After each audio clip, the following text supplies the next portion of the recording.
Let's talk a bit about Michael then, because you say you're good friends with him. Good guy. He's got tremendous ability. But as a person, me and him kind of see the same. Like we have the same visions and stuff. We have our disagreements here and there, but What are you disagreeing about? Is it because you're not passing to him or he's not passing to you? just like just funny stuff. He's better looking and all that.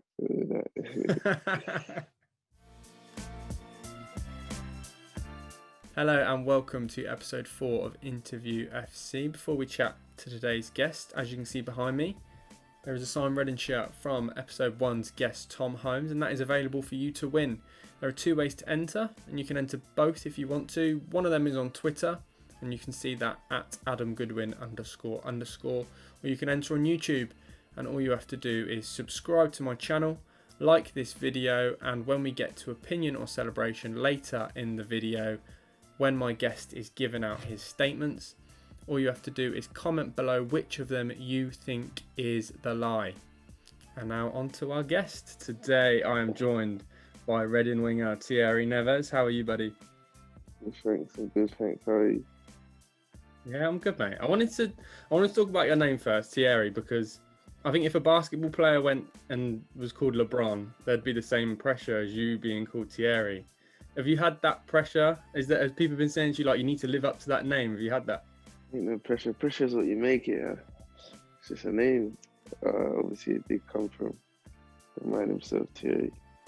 But I'm my own Thierry. Ain't no pressure. It did come from Henri, did it? It did. My dad, Arsenal supporter, and my mum liked the man for the name and the man into the boy. So your mum fancied Thierry Henry, and your dad just liked him for his footballing ability. Yeah, they didn't think I was going to be a footballer, but well, I am a footballer, but not at that point yet. But I'm saying they didn't know I was going to be good at football, and they just gave me the name. I could have been a doctor. I'm going to issue a few quick fire questions to you because I think the fans definitely know who you are, but maybe with these quick fire questions, they might get to know your personality a bit. What's your favourite meal? Favorite meal? You can have anything. Anything. Probably just eat. It's hard, It's hard, man. Yeah. If I sent a chef to your house right now and he said to you, your perfect meal, you can have whatever you want, what are you saying? Alright, cool. I'm gonna say I have just a Caribbean meal, rice, peas, like pie, and some curry goat. Yeah? Yeah. That sounds good. Yeah. That sounds good. Are you a Nando's fan? Yeah, I like Nando's. Nando's nice. What's your Nando's order? I get the half chicken with 2 sides. For the 2 sides, I just put the chips, 2 chips, pre-salted. Would you rather Yeah. nutmeg your defender and get an assist, or score a last-minute winner? Or last minute winner. Yeah. You want the glory. You're not worried about someone else scoring. You want to get that glory. Remember the goal more than the assist. Yeah. Well, but with the nutmeg, are people not going, Yeah. look what he's just done? Because sometimes you see the players run over to the guy that's made the assist when they've done a madness on the side. But on the score sheet, it doesn't say. Well, it might say the assist man, but I got the goal. So. What about like a cheat meal? So something you eat like if you're having a bit of downtime and you want like something that you maybe like a guilty pleasure. McDonald's. Yeah. How often do you eat that? Are you allowed to eat that? Have I got to edit this bit out? Nah, man. I eat it when I'm like probably on a day off, but like one of my days off, I don't really go nowhere. But if I go somewhere and I'm just hungry out, I just get a quick cheeseburger or a nugget, and nothing major.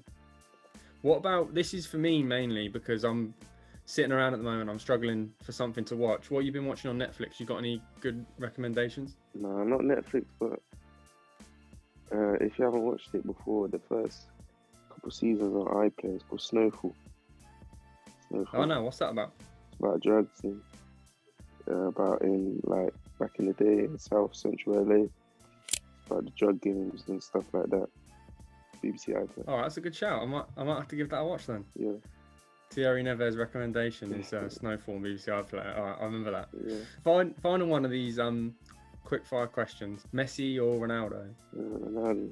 I feel like Messi, yeah, he's a beautiful player. Probably player-wise better, but for me, like, if you had a final tomorrow, I'd pick Ronaldo. Big man, great. He does it on the big occasions, doesn't he? Yeah. Let's go on and talk about a bit about you and a bit about your career. You've obviously come through the Reading Academy. How old were you when you were first spotted by Reading? I was 8. I was quite fast as a youngster. I didn't really pass. So I just dribble and shoot. I wasn't that big. I was very skinny. But I guess see talent when you see talent. Did they speak to your mum or your dad, and how did they sort of say that to you when you were that old? It's actually quite funny. I had a 6-week trial, and when I was younger, I didn't really know about academies. I just thought you played Sunday League and then somehow you magically played for like Arsenal or something. So I did. It was a 6-week trial, but we would train at the Majeski, and my mum, she's a very hard-working woman. She was working one day, but they changed the venue to Hogwood. All right. And my mum couldn't really get time off work, but she managed to get time off work. But I didn't want to go. I said, really? Yeah, I didn't really like it. It was very different to Sunday League. So I was just like, I don't want to go. And I ended up going through my mum's will, and after that session, they said, yeah, we want to sign you. You've talked a bit about your mum and your dad already. How much have they had an impact on sort of bringing you up in sort of the environment of football, and how much have they helped you? Yeah, they helped me a lot. I'd say my mum and dad, obviously, my dad don't live with me, but he's been there, comes to all my games, he comes to everything, gets stuff done for me. I mean, we didn't really come from much, but you know what I'm saying? My mum, she's a working woman. When she gets times off, she gets times off. She brings me here, there, everywhere. I mean, they're me, basically, you know what I'm saying? Thank God she persuaded you to finally go to that trial, because otherwise you wouldn't be sat where you are now. Mm-hmm. What's it been like coming through the Reading Academy? Because there's been so many players that have sort of come through that academy and into the first team. Have you thought about that, and what's it been like graduating up into now with the under-23s? Yeah, it's been a long road. I mean, I think it's my 10th season. That's crazy. I've seen so many players come and go. I mean, I can count a handful of players who are here now than when I joined. And there's been a lot of talent that's been let go in my eyes. But to see some of my teammates, I mean, Michael Olise, who I'm very close to see him come through and done what he's done. I mean, it's like a proud brother, you know what I'm saying? Yeah. And the players like Conor Lawless making their debut and stuff like that. I mean, there's ups and downs, but at them moments, you just got to look at it and just congratulate. I was going to talk about Michael and obviously the likes of Tom Holmes and Tom McIntyre as well, who have all come from that academy. Is it inspiring for you? Like, does it give you that hope that you can, you know, get your opportunity when you see those guys coming in to the team? I mean, obviously Tom Holmes and Tom Mac are a bit older than me, so I didn't really encounter with them until I got to 23s. But yeah, they're nice. They're level-headed guys. I mean, they've been in it way longer than me. Like, to learn from them in terms of as a person, they're very good people to learn from. You see, they're humble, they're hardworking, and to see them get a chance is it's nice to see. Because one day you're sitting with them in the training ground, the next day they're on the pitch for the first team, and it's like, yeah, cool. Got to be patient. Let's talk a bit about Michael then, because you say you're good friends with him. Yeah. What's he like off the pitch, and what about when you're playing together? Have you got that chemistry? Because you're a skillful guy, he's a skillful guy. What's it like on the pitch for you two? Yeah, I miss it. We ain't played together in a long while, but Michael's a night. He's a good kid, good guy. He's got tremendous ability. But as a person, me and him kind of see the same. Like, we have the same visions and stuff. We have our disagreements here and there, but that's what guys do. And yeah, nah, he's a good guy. What are you disagreeing about? Is it because you're not passing to him or he's not passing to you? Yeah, or just like just funny stuff. He's better looking and all that. Yeah. What was the verdict on that one? That's my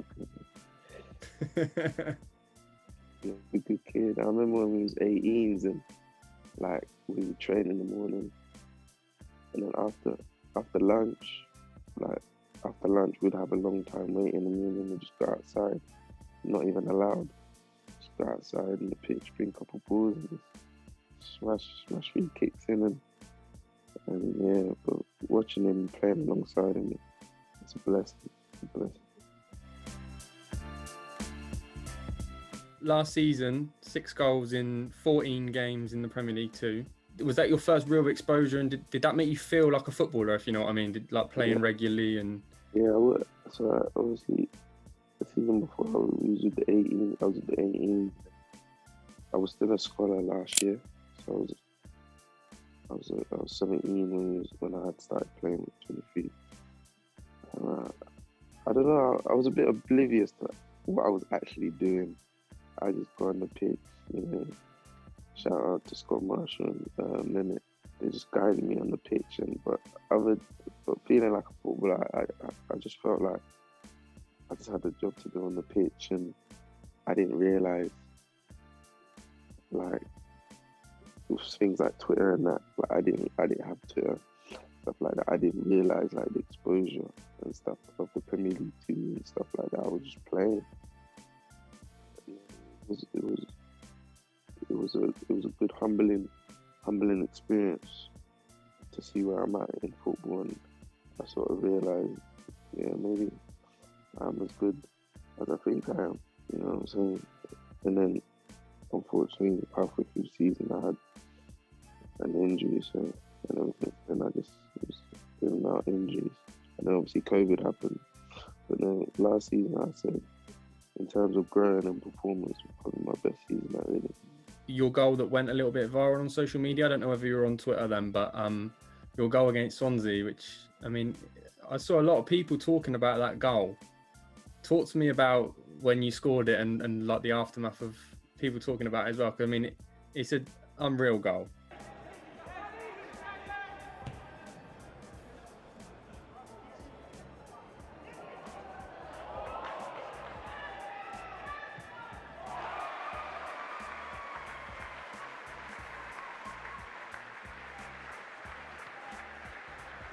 It's just another one of them moments where I'm just so oblivious of the effect that it has.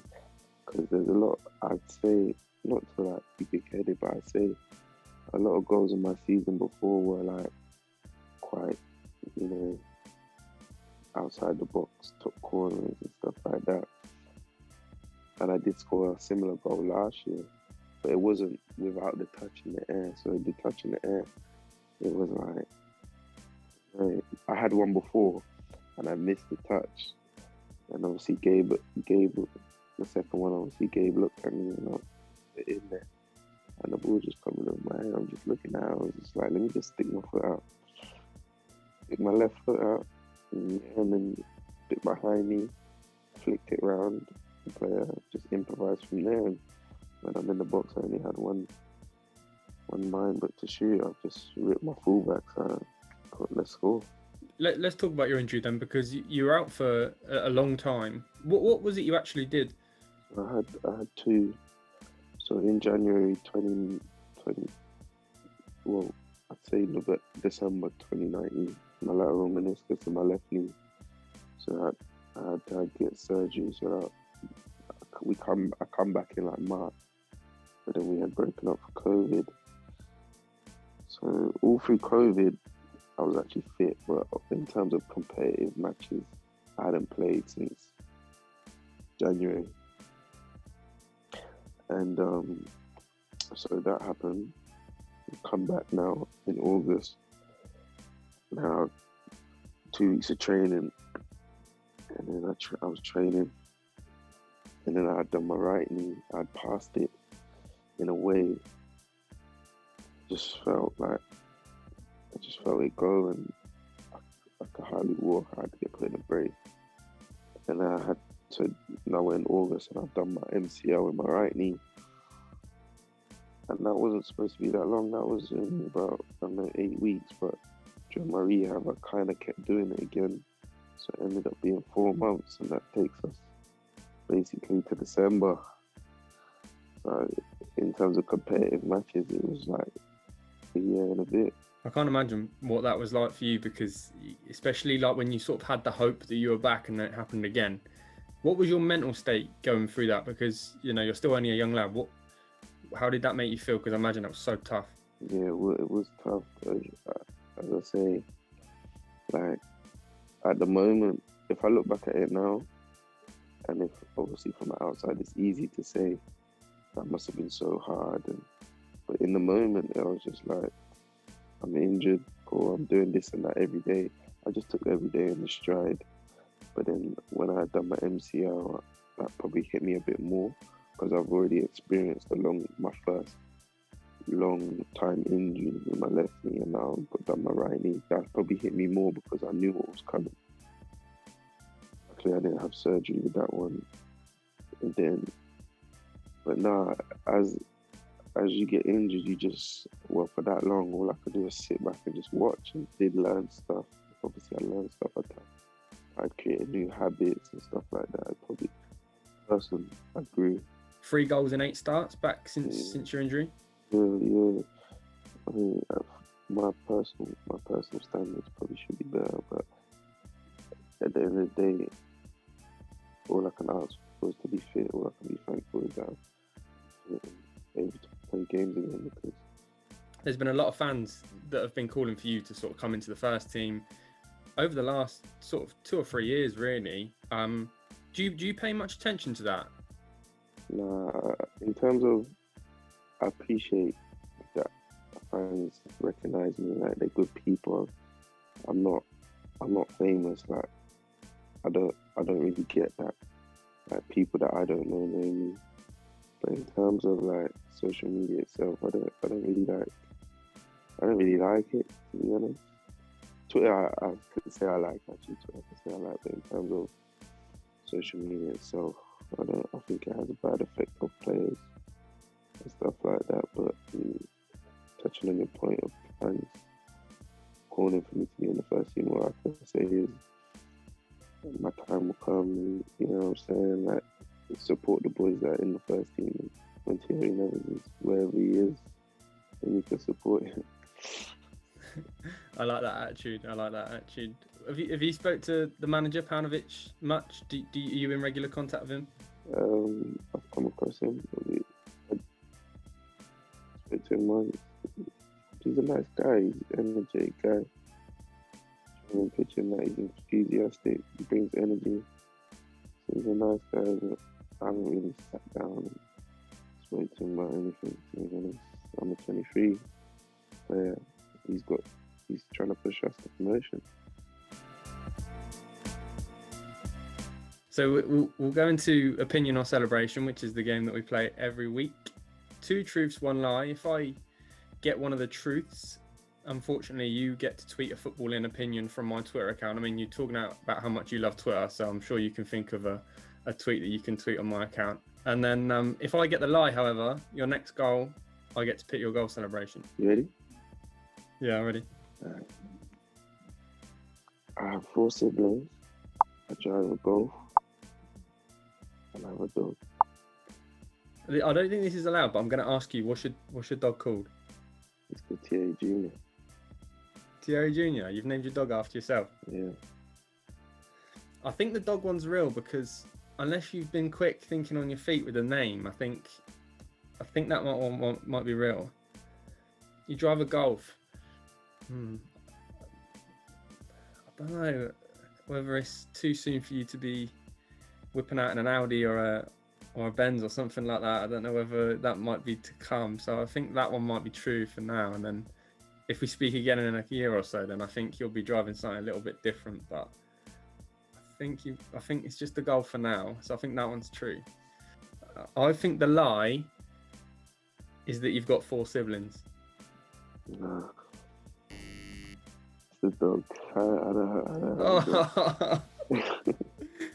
At least the fact that you were thinking on your feet, you were too quick with it.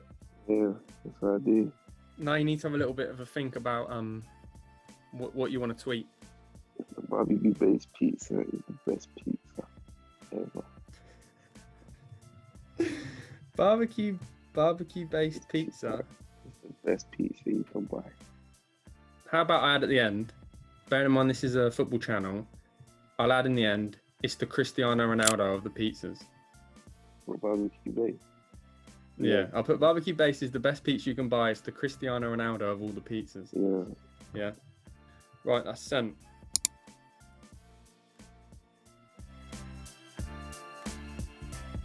I'm glad that you're back from your injury and you're back playing football, and I'm sure it won't be long before you're in that Reading first team, mate. Thanks very much for coming on the call with me, and I'll speak to you soon, yeah? Thank you. Thanks, man.